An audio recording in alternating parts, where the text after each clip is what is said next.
এই যে গিন্নিমা, একদম সঠিক সময় আজকে চলে এসেছি। মালতী মাসি এসে পড়েছে। এবার আর আপনাকে কাজকর্ম নিয়ে বেশি ভাবতে হবে না। উঠুন উঠুন, আমি সব শাকসবজিগুলো কেটে এক্ষুনি রান্না বসিয়ে দিচ্ছি। আজকে বুধোর বাড়িতে গিয়েছিলাম জানিস। বুধোর বউটা খুব ভালো পিঠে বানায়। কত রকমের পিঠে বানিয়েছে। দুধ পুলি, পাটিসাপটা, গোকুল পিঠে, সেদ্ধ পিঠে সব দিয়েছিল জানিস তো। খেয়ে মনটা ভরে গেল। পিঠে? ও তো একটা সহজ জিনিস, স্পেশাল খাবার বটে, কিন্তু একেবারে বানানো সোজা। আপনি কোনোদিন এই মালতী মাসির হাতে পিঠে খাননি? এই মালতী মাসির পিঠে খেয়ে না বড় বড় লোক একেবারে সুনাম করে শুয়ে পড়েছে। চুপ কর তো, তোর মুখেই খালি বড় বড় বাতেলা, কাজের বেলায় লবডঙ্কা। বুধোর বউ আছে, খুব সুন্দর পিঠে বানায়, কিন্তু আমার ছেলেটাকে দেখ, বিয়ের কথা বললেই 7 মাইল দূরে চলে যায়। ও ছেলে কোনোদিন বিয়ে করবে বলে আমার মনে হয় না। আর আমার কপালেও বৌমার সুখ নেই। এই তোর হাতে থোর বড়ি খাড়া এই বাজে অখাদ্য রান্না গিলতে গিলতেই আমার জীবনটা শেষ হবে। গিনিমা, আপনি কিন্তু এবার আমাকে ইনসাল্ট করছেন। আমি এইসব অন্যায় অবিচার কথা মানছি না, মানবো না। হ্যাঁ, যেটা পারিস না সেটা কেন বলতে যাস শুনি? ইংরাজিটা তোর দ্বারা ভালো করে হয় না, তাও ওই ঢং দেখি এই ইংরাজি বলা চাই। গিন্নিমা, মালতী মাসির কিন্তু মার্কেটে একটা সুনাম আছে। ওই সব মাসিদের মতো আমি বাংলায় কথা কইতে পারি না। নিজের প্রেস্টিজটা কেমন একটু ডন ডন হয়ে যায়, সেই জন্যই আর কি কুচি কাচি একটু ইংরাজি ঝাড়তে হয় আমায়। থাক থাক বাবা, তোর ইংরাজি তোর কাছেই রাখ। আর শোন, আজকে আমার শরীরটা খুব একটা ভালো লাগছে না। যা তাড়াতাড়ি গিয়ে রান্না বসিয়ে দে। তুই যা ইংরেজি বললি, আমার মাথাটা একেবারে বনবন করে ঘুরছে এখন।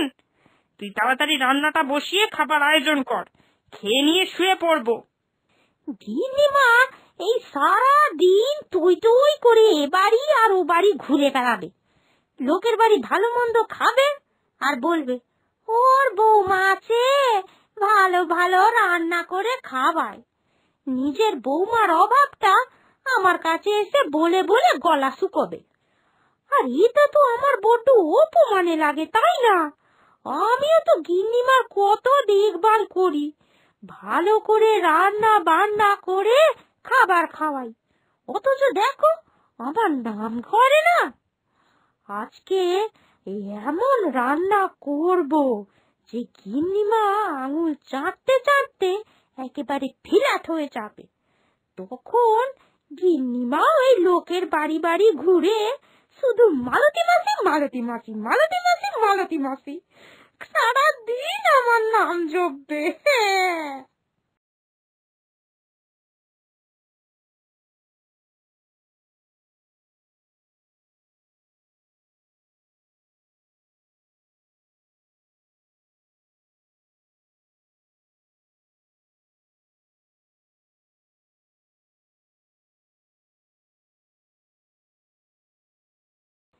আজ গিন্নিমা পিঠে খেয়েছেন, কাল সকাল সকাল আমিও যদি পিঠে বানিয়ে দিই তাহলে তো খুব ভালো হবে।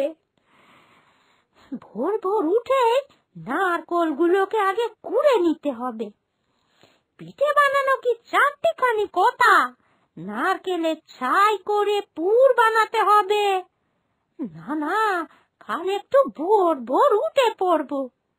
মালতীর এইসব আকাশ কুসুম ভাবতে ভাবতেই রান্নার সময় পেরিয়ে গেল।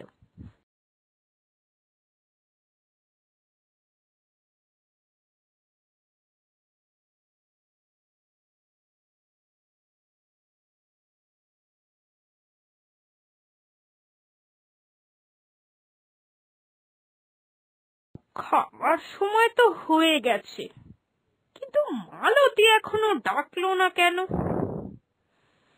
উফ, এই মেয়েটা না কোনো কাজের নয়, এক বললে আর এক কাজ করে।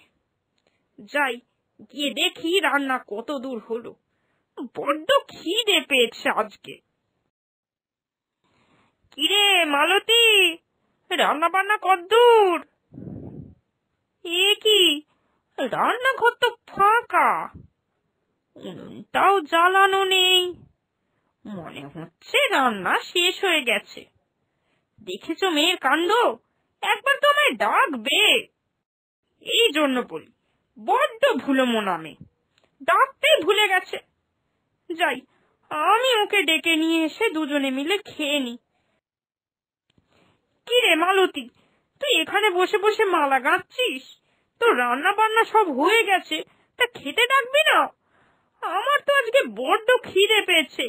নে চল চল, পরে মালা গাঁথবি, এখন চল আমার সঙ্গে। এই রে, আমি তো আকাশ কুসুম ভাবনা ভাবতে ভাবতে রান্না চাপাতেই ভুলে গেছি। এখন গিন্নিমাকে কি খেতে দেব? এখন যদি বলি গিন্নিমা আমি রান্না করতে ভুলে গেছি, তাহলে তো আর রক্ষে নেই। কি রে, এরকম হেলা ক্যাবলার মতো বসে রইলি কেন রে? চল, খেতে দিবি চল। আসলে গিন্নিমা, আমি আজকে রান্নাটা চাপাতে ভুলে গেছি। আপনি একটু অপেক্ষা করুন, আমি এক্ষুনি ডালে চালে বসিয়ে দিচ্ছি, দেখবেন একদম ঝ্যাটা ঝ্যাট করে রান্না হয়ে যাচ্ছে। থাক থাক, বুঝে গেছি তোর মুরদ। ওই ঝ্যাটা ঝ্যাট স্যাটা স্যাট তোর কাছেই রেখে দে বাবা, তোকে আর আজকে রান্না করতে হবে না। এখন যদি রান্না চাপাস, তাহলে তো মনে হয় এক বেলা আমায় না খেয়েই থাকতে হবে। ও বেলা সেই রান্না আমি হাতে পাবো। দরকার নেই তোকে আর রান্না করে, আমি রান্না করে নিচ্ছি। এই বলে গিন্নিমা চলে গেল রান্না চাপাতে। দূর দূর, আমিও না বড্ড ভুলো মনের একটা মানুষ, আর কত দিকেই বা খেয়াল রাখবো। গিন্নিমার জন্যই তো ভাবছিলাম যে কি কি করা যায়, আর এই সব স্বপ্ন দেখতে দেখতে রান্নাটা চাপাতেই ভুলে গেলুম। শুধরে যা মালতী, শুধরে যা, নাহলে কিন্তু তোর কপালে অনেক দুঃখ আছে। যেটা নিয়ে ভাবছি সেটা নিয়ে শুধু ভাবলে হবে, কাজও তো করে দেখাতে হবে। না না, আর নয়, এরপর থেকে আমি একদম সব কাজ 100তে 100ই করবো। হ্যাঁ, এই তো আজকে গিন্নিমা দেখছি টাটকা পালং শাক নিয়েছে। রোজ রোজ কি আর পালং শাকের চচ্চড়ি খেতে ভালো লাগে?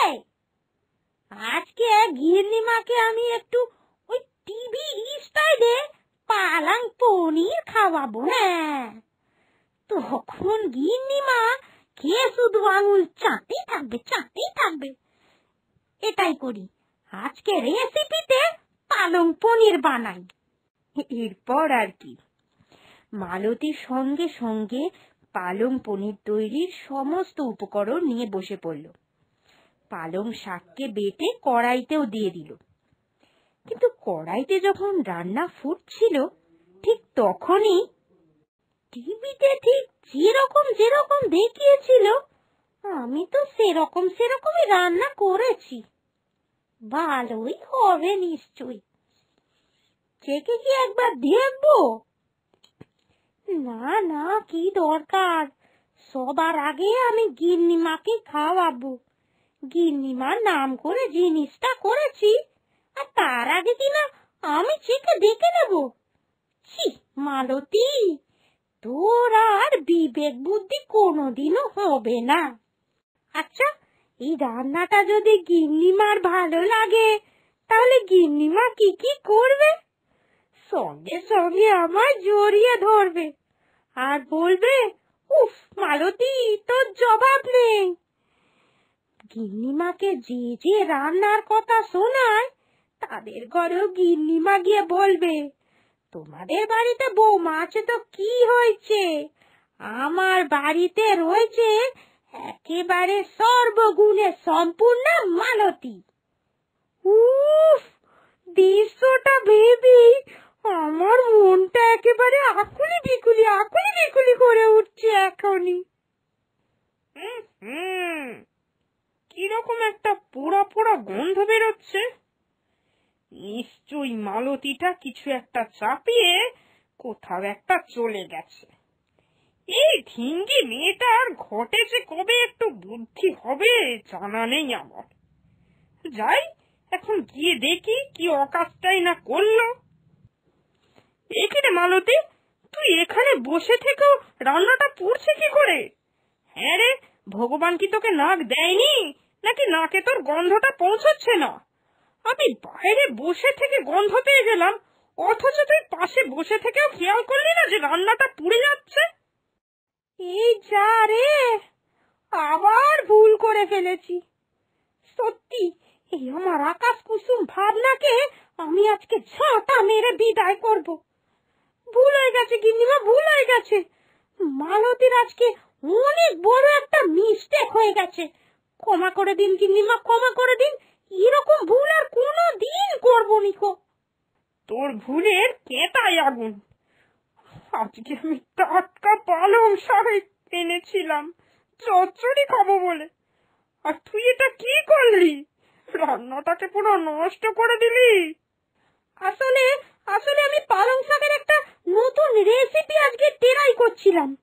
ওইটা করতে গিয়েই আর তার সঙ্গে আমি আমার স্বপ্ন, ওই স্বপ্ন দেখতে গিয়েই তো তরকারিটা নষ্ট হয়ে গেল। নিকুচি করেছ তোর এই স্বপ্ন। এই দিবা স্বপ্ন দেখতে দেখতে কোন দিন দেখবো তুই আমার সংসারটাকে লাটে তুলে দিয়েছিস। ভগবান, আমায় রক্ষা করো। তুমি আমায় কার পাল্লায় ফেললে গো? এর বেশ কিছুদিন পরে। এই মালতী, আমি কিন্তু বলে যাচ্ছি, বাইরে গরু বাঁধা রয়েছে, ওকে ঠিক টাইমে খেতে দিবি। আর শোন, এই জ্বালানির কাঠগুলো রোদ চলে গেলে ঘরে ঢুকিয়ে রাখবি। রাতের বেলা এখন বেশ ঠান্ডা ঠান্ডা পড়েছে, কাঠগুলো আবার মিয়ে যাবে। কিরে, সব মনে থাকবে তো? হ্যাঁ গো হ্যাঁ, সব মনে থাকবে। তুমি এখন নিশ্চিন্তে তোমার ফ্রেন্ডের সঙ্গে বাইরে ঘুরতে যাও। আমি তোমার সংসারটাকে একদম ডেকে রাখে দেব। ব্যাস, শুরু হয়ে গেল তোর বড় বড় বাতেলা।